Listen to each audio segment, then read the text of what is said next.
दोस्तों नमस्कार, मैं हूं विनीता यादव। राजस्थान में अब चुनाव है। 25 नवंबर को वोटिंग होनी है।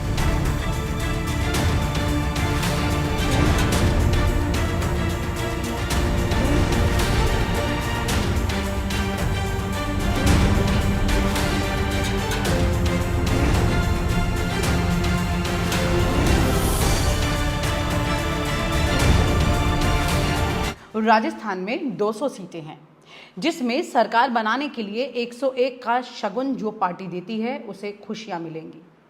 25 नवंबर को ये फैसला होगा। 30 दिसंबर को रिजल्ट आ जाएगा। लेकिन इससे पहले क्या आ गया? इससे पहले आ गया एक वीडियो। ये वीडियो है वसुंधरा राजे का। पहले इस वीडियो को देखिए, इसके बाद बताएंगे इस वीडियो के पीछे की कहानी। मुझे लग रहा है कि अब मैं रिटायर हो जाऊंगा। ये तो आप जानते होंगे कि वसुंधरा राजे राजस्थान में इस वक्त 200 सीटों में से बीजेपी से अपने 35 से 40 लोगों को बतौर उम्मीदवार चुनाव लड़वा रही हैं, जिसमें से 25 ऐसे हैं जिनकी जीत की उम्मीद काफ़ी ज़्यादा है, यानी कि ऑलमोस्ट क्लियर है, और 10 से 12 सीटों पर उनके अपने उम्मीदवार लड़ रहे हैं। अब आप कहेंगे ये अपने उम्मीदवार कौन से हैं? जो कि बीजेपी से दरअसल बागी हो चुके हैं। इसमें से 5 से 6 सीटें ऐसी हैं जो वो जीत सकते हैं, यानी 200 में से सीधे 30 सीटों पर वसुंधरा राजे अपना कब्जा मानती हैं। पिछले कुछ समय से वसुंधरा को दिल्ली के चेहरों ने उनकी उम्र बता दी और उन्हें रिटायर होने की सलाह तक दे दी।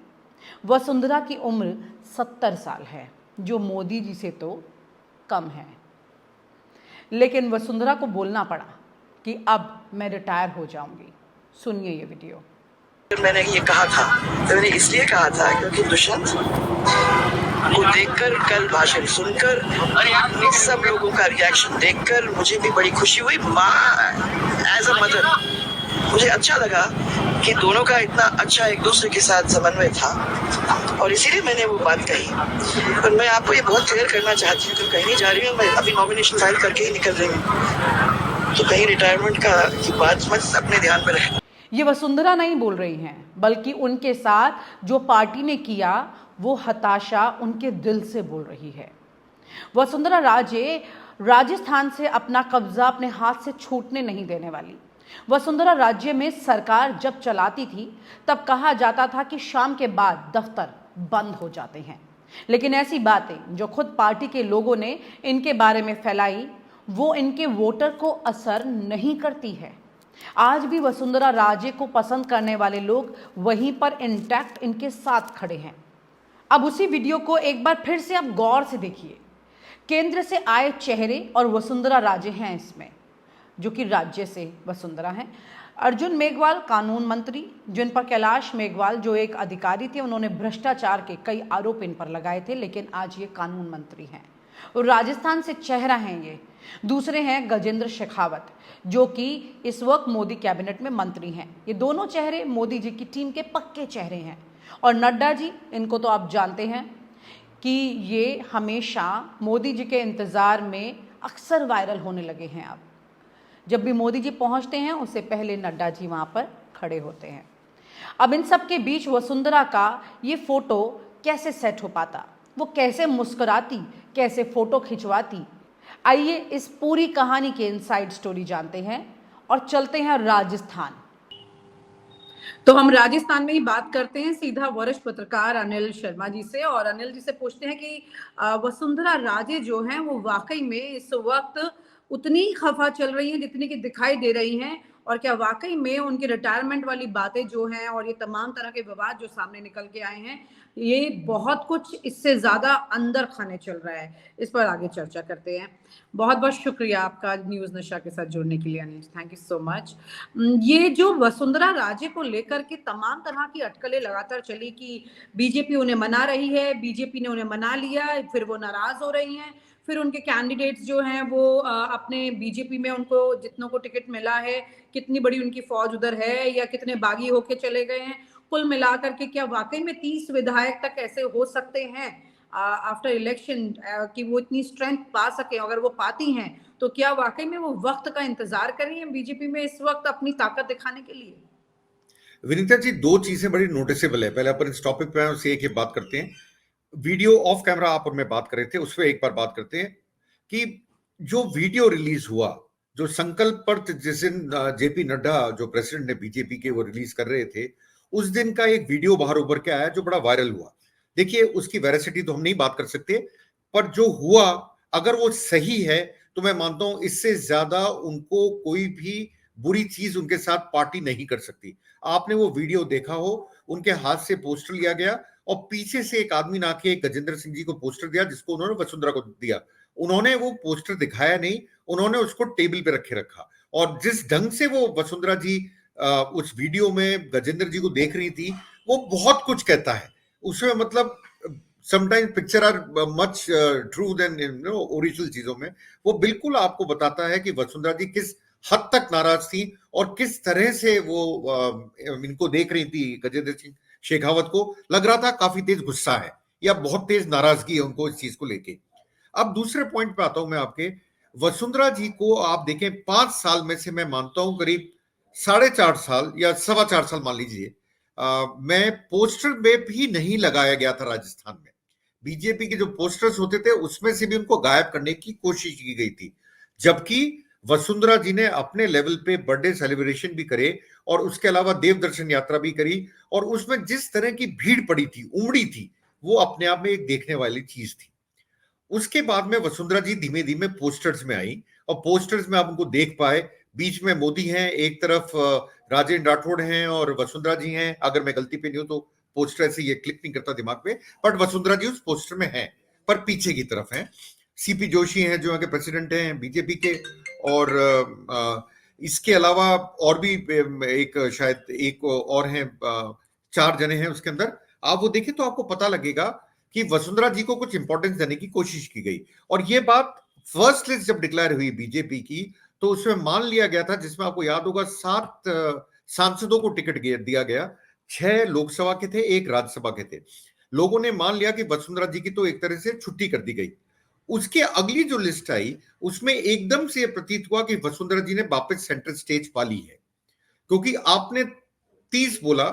ये फिगर मैं आपको देता हूं, करीब करीब वसुंधरा जी के 200 में से आज की तारीख में 70 to 80 के करीब एमएलएज हैं इसके अंदर जो चुनाव लड़ रहे हैं। मतलब जो चुनाव कैंडिडेट्स हैं, नॉट एमएलएज, कैंडिडेट्स हैं जो चुनाव लड़ रहे हैं।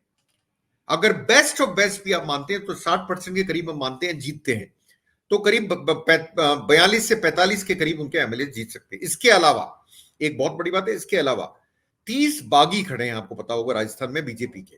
उसमें से भी वसुंधरा जी के काफी लोग हैं, जैसे यूनुस खान जो इंडिपेंडेंट लड़ रहे हैं डीडवाना से। वो उनकी गवर्नमेंट में मिनिस्टर हुआ करते थे, बड़े पावरफुल मिनिस्टर थे और काफी हद तक वसुंधरा जी के खास आदमी हैं। तो ऐसे लोग भी हैं, उनकी भी तो गिनती करनी पड़ेगी ना आपको। अगर आप गिनती करेंगे तो वसुंधरा जी का आंकड़ा करीब 50 के आसपास पहुंचता है। अब वो क्या करेंगी क्या नहीं करेंगी आगे, ये देखने वाली बात होगी विंदर जी, क्योंकि परसों का जो वीडियो है उसको देख के तो लगता है वो काफी नाराज है, काफी नाराज है। और इसीलिए मैं मानता हूं कि उनको आप देखिए कहीं पे भी वसुंधरा जी को कैनवेसिंग के लिए जो उनके लॉयलिस्ट हैं या जो उनके सपोर्टर्स हैं वहां जा रही हैं। बाकी वो कहीं भी आज तक देखी नहीं जा रही। यहां तक कि प्रधानमंत्री की रैली होती है उसमें भी वसुंधरा राजे नहीं होती हैं। ये काफी कुछ बोलता है, अगर आप इसको समझने की कोशिश करें, ये काफी कुछ बोलता है, काफी कुछ दिखाता है कि वसुंधरा जी ने क्या करा है अभी तक। हाँ, पर ये मैं मानता हूं वसुंधरा जी को खुद चुनाव लड़ रही हैं, तो मेरा मानना ये विनीता जी कि वो एमएलए बनने के लिए तो चुनाव नहीं लड़ेंगे। तो इसका मतलब ये कह सकते हैं कि चुनाव के बाद या तो मोल भाव करते हुए मान जाए दिल्ली उनकी बात, नहीं तो एक दूसरी पार्टी का हिस्सा भी क्रिएट हो सकता है इस बार। देखिए, ये बात बहुत उठ रही है पॉलिटिकल सर्कल्स में, इसमें कोई शक नहीं। आपने इस क्वेश्चन को जो पूछा है बहुत उठ रही है, पर मैं वसुंधरा जी को जितना जानता हूं वो शायद पार्टी तोड़ने की हद तक नहीं जा सकती, शायद। ये मेरा सोच है, पर्सनल व्यू है। हाँ, पर लोगों में आपने बिल्कुल सही बोला, पॉलिटिकल सर्कल्स के अंदर ये बात जरूर है। और ये स्प्लिट ऐसा नहीं होगा, ये स्प्लिट वर्टिकल होगा, आपको बताऊं फिर मैं। और ये सिर्फ वसुंधरा जी की बात नहीं है। अगर बीजेपी चुनाव जीतती है, अगर लगाना बहुत जरूरी है, जो हमें नहीं पता 3 तारीख को किसके पक्ष में पेटी खुलेगी। अगर बीजेपी जीतती है तो मैं मान के चलता हूं बीजेपी में एक, अगर कुछ ऐसा हुआ कि वसुंधरा जी को नहीं दिया गया, तो वो क्या एक्शन लेंगी ये देखने वाली बात होगी। क्या वो पार्टी तोड़ने को तैयार है? कई पॉलिटिकल सर्कल्स में है कि वो शायद अब तैयार हो जाए कि उनका ये लास्ट टेन्योर है। आप समझिए, मैं मानता हूं लास्ट है बीजेपी में, क्योंकि बीजेपी में के ऊपर लोगों को टिकट नहीं मिलता, वो मार्गदर्शन मंडल में चले जाते हैं, एक्सेप्ट फॉर हमारे मोदी जी जो शायद और कंटिन्यू करेंगे। और इसमें वसुंधरा जी ने भी मार्गदर्शक मंडल में जाते जाते खुद को रोका है, पहले रिटायरमेंट की बात की फिर वापस ले ली, रिटायरमेंट की बात की, जिसको अगले दिन, क्योंकि वो रिटायरमेंट जैसी ही बोली वैसे एक हलचल होने लगी राजस्थान में। क्योंकि राजस्थान में आप मान के चलिए वसुंधरा राजे बीजेपी की टॉलेस्ट लीडर है, पैन स्टेट लीडर है, मास अपील है, कारिश्मा है। ऐसा लीडर बीजेपी के अंदर राजस्थान में कोई नहीं है विनीता जी, कोई भी उनके आसपास नहीं हटता। आपने अगर, वैसे तो मैं ओपिनियन पोल से विश्वास नहीं करता हूं, पर आपने अगर ओपिनियन पोल भी देखा हो, उस सारे ओपिनियन पोल्स में एक बार उभर के आती है कि सबसे पॉपुलर सीएम कौन, उसमें अशोक गहलोत का नंबर 1 आता है, वसुंधरा नंबर 2 आती है, और वजेंद्र सिंह जी और ऐसे जो लोग हैं वो बिलो 10% आते हैं। तो वसुंधरा जी की जो इमेज है राजस्थान में वो इन लोगों से बहुत ऊंची है। ये चीज लेकिन वही शायद दिल्ली के लिए चिंता का विषय है ना, बहुत ज्यादा चिंता का विषय है विनीता जी, बहुत ज्यादा चिंता का विषय है। इसको कैसे टैकल करते हैं इसी को देखना है, ये क्या करते हैं, बाद में इनका क्या होता है और कैसे हैंडल करते हैं ये समझना बहुत जरूरी है कि वसुंधरा जी को एमएलए बनने के लिए चुनाव नहीं लड़ रही। Let us be very clear, 2 time CM. आपने जब टिकट दिया तो आपने क्या सोच के दिया, और आपने जब दे दिया तो आपने क्या सोचा? वो तो क्लियर है, मुझे टिकट मिला है तो मैं तो आ ही जाऊंगी, नहीं तो मुझे टिकट ही नहीं देते। नहीं तो लोकसभा का टिकट देते ना, अगर देना था तो, अगर सेंट्रल मिनिस्ट्री में ले जाना था तो आप इनको एमपी लड़वाते और इनके बेटे को आप लड़वाते विधानसभा। वो हुआ नहीं। जब वो नहीं हुआ, आप उनको एमएलए का चुनाव लड़वा रहे हैं। क्या 2 टाइम सीएम किसी का अंडर काम कर लेंगी? ये मेरे लिए समझना, सोचना ही बहुत मुश्किल है। आप ये तो छोड़िए होगा क्या, मैं तो अभी समझ ही नहीं पा रहा हूं क्या हो रहा है जी।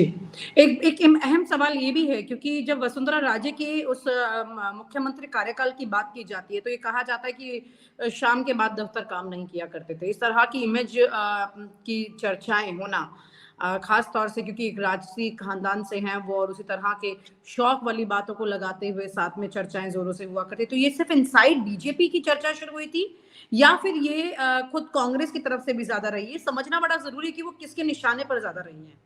ऑब्वियसली जब वो चीफ मिनिस्टर थी कांग्रेस के निशाने पे रही। एक चीज विनीता जी आपको समझना पड़ेगा, मैं उनको पर्सनली कम से कम 10 या 12 बार मिला हूं। एक चीज लोग भूल जाते हैं, शी बीइंग अ लेडी, वो एक विमेन है, महिला है, उनके लिए एक टाइम के बाद में उनको मिलना मुश्किल होता है। आपने जो बात बोली उस टाइम नारे भी चल रहे थे 8 PM नो सीएम करके, पर वसुंधरा जी में क्या था आपको बताऊं, एक कमी थी पहले, जिस कमी को उन्होंने अब बिल्कुल ओवरकम कर लिया था और बड़ी अच्छी नेता बनके उभरी थी आपके। उनमें एरोगेंस था, लास्ट टेन्योर में काफी एरोगेंस था, और उस एरोगेंस को कंट्रोल नहीं कर पाई। तो उनको एकदम गुस्सा आना, एकदम से लोगों को ये बोलना मैं नहीं मिलूंगी, अभी मिलूंगी, नहीं करूंगी, वो होता था। अब जब वो सीएम नहीं थी उसके बाद मैंने उनको देखा, उनमें एक बहुत रिमार्केबल चेंज था, और वो ऐसी बन गई थी कि कार्यकर्ताओं से भी मिलती थी और लोग मिलने आते थे उनसे भी मिलती थी, बड़े घुल मिल के मिलती थी। तो मुझे लगता है कहीं ना कहीं वसुंधरा जी को पढ़ने में भी लोगों ने गलती करी। शायद वो एक महिला थी तो उनका एक टाइम का बाउंडेशन था, मैं इसके बाद मिलना पसंद नहीं करूंगी, शायद एक कारण ये था। और इस बार उन्होंने ये कोशिश करी मैं जितनों से मिल सकूं उतनों से मिलूं।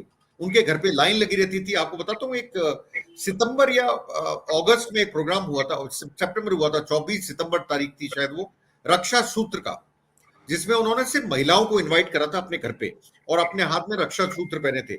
उसमें जो भीड़ पड़ी थी मैं आपको बताता हूँ, मोदी जी की सभा में भी नहीं आ रही राजस्थान में। मतलब आप पॉपुलैरिटी उनकी इससे जज कर सकते हैं। घर पे प्रोग्राम रखा, मुझे लग रहा था कि यहाँ सफोकेशन नहीं हो जाए, इतनी भीड़ आ गई थी उनके यहाँ पे। तो वो, इसमें कोई शक नहीं है।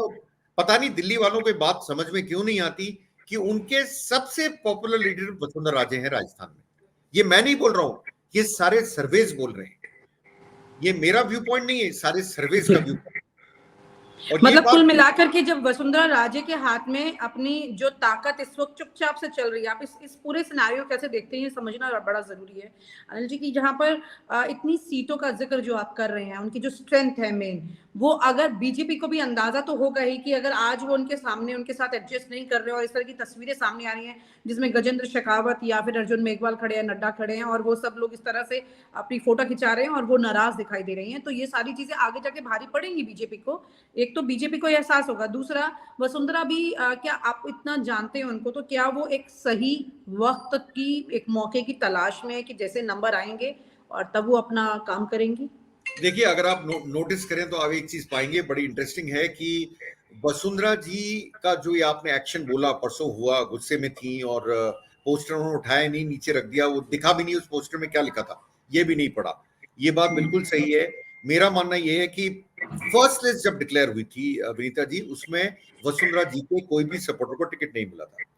उसको करेक्शन करने के लिए उनको लगा कि अगर हमने वसुंधरा को कुछ नहीं दिया तो हमारी जान की आफत नहीं हो जाए। सेकंड लिस्ट के अंदर एकदम से वसुंधरा जी के सपोर्टर्स और लॉयलिस्ट के नाम आने लगे। इससे अंदाजा लगा लीजिए कि दिल्ली को उस टाइम अकल आई। ये अकल वापस कैसे हो गए और इतना बड़ी गलती कैसे कर गए, ये बहुत बड़ी बात है मेरे लिए और मेरे समझ के परे है कि ऐसा क्यों करा गया, क्योंकि जो करा गया वो गलत था और वसुंधरा जी को शायद वो चीज पसंद भी नहीं आई, इसलिए उन्होंने अपनी नाराजगी भी दिखाई बाकायदा। तो मेरे लिए विनीता जी, आपने सेकंड लिस्ट में वसुंधरा जी के सपोर्टर्स को टिकट क्यों दिए? अगर आप उनसे नाराज थे तो आप नए आदमी को क्यों नहीं लाए? क्योंकि आप घबरा गए थे, आपको लगा हम स्टेट खोदेंगे सिर्फ वसुंधरा जी के नाराज होने से। तो क्या परसों का जो हुआ इंसिडेंट, क्या वो जानबूझ के करा गया या अनजाने में हुआ? किसी भी तरह हुआ हो, पर जनता में एक मैसेज गया कि वसुंधरा जी को साइडलाइन करने की कोशिश की जा रही है। वो नेता, तो ये साइडलाइन करने वाला कॉन्सेप्ट जो है सर, इसमें ये कौन लोग हैं एग्जैक्टली? दिल्ली का ही अगर ये कहा जाए कि मोदी जी ही, क्योंकि वो खुद 73 साल के हैं, ये 70 साल की हैं और ये नहीं चाहते हैं कि इनकी स्ट्रेंथ वहां बढ़े और इनके मिजाज के साथ उनका मिजाज नहीं मेल खाता है, या फिर वो नए चेहरे गजेंद्र शेखावत, अर्जुन मेघवाल जैसे, जो खुद मुख्यमंत्री बनने की एक लाइन में खुद को अब देखने लगे हैं क्योंकि वो दिल्ली में दस्तक दे चुके हैं। तो ऐसे में कौन ज्यादा उनसे इनसिक्योर है इस वक्त? देखिए, बीजेपी में तो इनसिक्योरिटी ऊपर से आती, नीचे से नहीं आती। आप मुझे बताइए कौन से स्टेट भी उन्होंने अभी तक प्रोजेक्ट करा है किसी को भी सीएम? तीनों स्टेट बता दीजिए मुझे आप, जहां चुनाव हो रहे हैं, जिसको हम काउ बेल्ट बोलते हैं पर्टिकुलरली, या हिंदी बेल्ट बोलते हैं, मध्य प्रदेश, राजस्थान, छत्तीसगढ़, कहां पे उन्होंने किसी को भी आगे कराया अभी तक? शिवराज जी को भी लास्ट में टिकट दिया गया, अगर आपको याद हो तो, क्योंकि वहां भी घबराहट हुई, बेचैनी हुई, कहीं ऐसा नहीं हो चुनाव हार जाए, और वो हो सकता है चुनाव हार भी जाए मध्य प्रदेश। राजस्थान को टफ टू कॉल है अभी, it's very tough to call who is winning.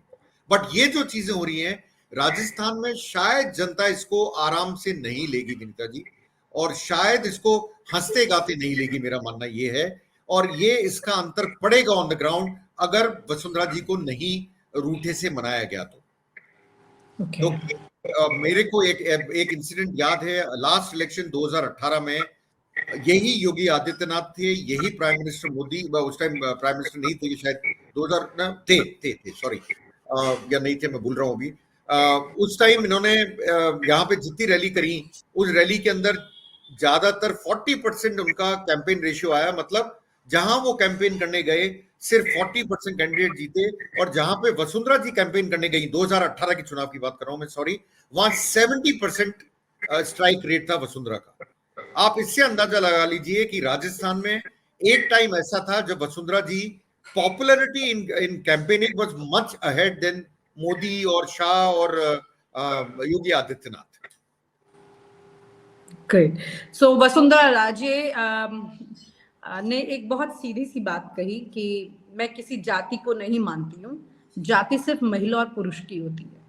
तो मुझे लगता है कि इस वक्त पार्टी के अंदर ये भी एक बड़ी लड़ाई है राजस्थान में, जिस जाति का उन्होंने जिक्र किया है, जहाँ एक तरफ वसुंधरा राजे है और दूसरी तरफ पुरुष वाली एक पूरी लंबी चौड़ी फेहरिस्त है, दिल्ली से लेकर राज्य तक मिली हुई। देखना यही होगा कि वसुंधरा राजे किस तरह से यहाँ पर अपनी जीत दर्ज कर पाएंगे, और दूसरे की अपनी जीत के साथ साथ बड़ी बात है कि खेल खराब करने वाला काम हो पाएगा। जब वो होगा तो शायद इनकी याद आएगी और तब इनकी जीत हो पाएगी। वसुंधरा राजे क्या वाकई में हरा पाएंगी मोदी को? वो किससे लड़ रही हैं, कांग्रेस से या फिर खुद बीजेपी से? वसुंधरा अभी चुप हैं, खामोश हैं, लेकिन इनकी खामोशी को समझिए, क्योंकि ये अनुभवी नेता है। जब नंबर की गोटियां हाथ में लेंगी तब अपना असली खेल खेलेंगी। ऐसे में बीजेपी के लिए दोहरी चुनौती है। एक है अशोक गहलोत, जिनसे उन्हें सत्ता छीननी है। दूसरी है वसुंधरा राजे, जिनको आउट करके बीजेपी को सत्ता में इन होना बहुत मुश्किल होगा। ऐसे में इस वक्त मोदी जी किस बात पर ख्याल रख के चुनाव लड़ रहे हैं, इसको भी समझना होगा कि उन्हें कांग्रेस को हटाना है या फिर वसुंधरा को हटाना है।